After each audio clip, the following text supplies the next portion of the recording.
আজকে আমি করব নতুন একটা রেসিপি। কিভাবে করি চলো তোমাদের সঙ্গে শেয়ার করি।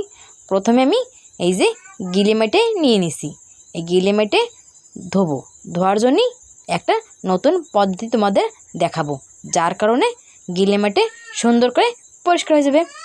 প্রথমে আমি দিয়ে দেবো 1 মগ জল দিয়ে আমি দিয়ে দেবো হাফ চামচ লবণ দিয়ে আমি 1 চামচ দেবো ভিনিগারের কারণে ভালো মতন মাংস ধোয়া হয়ে যাবে।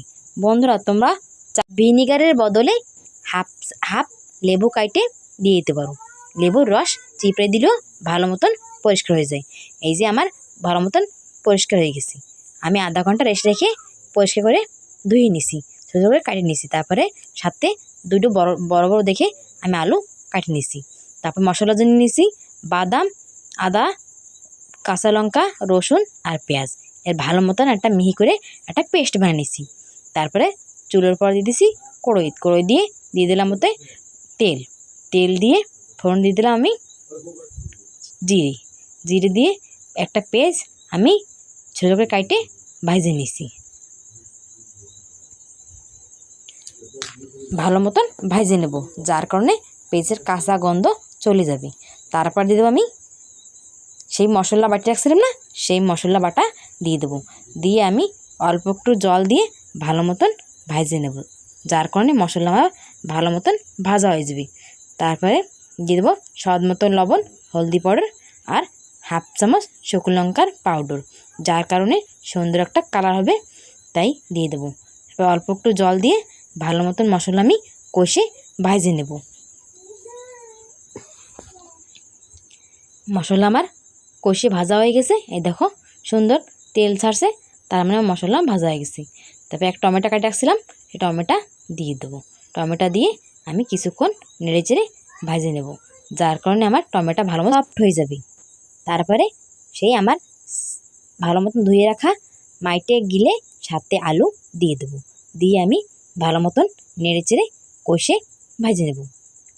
যত সুন্দর ভাজবো ততই টেস্ট হবে আমার গিলে মাইটের রেসিপিতে। বন্ধুরা, আমাদের বাড়ি সবাই ভালো খায়, ছোট থেকে বড়রা খুবই ভালো খায়।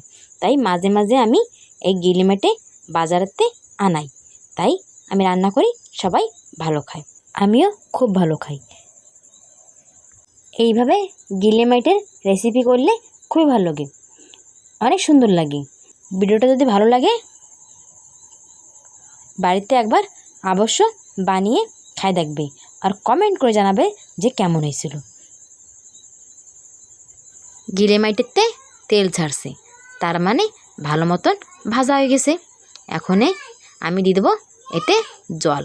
বেশি জল দেবো না, অল্প জল দিয়ে একটু গ্রেভি ঘনত্ব রাখবো, তাহলে খুব টেস্ট লাগবে আমার এই রেসিপিতে।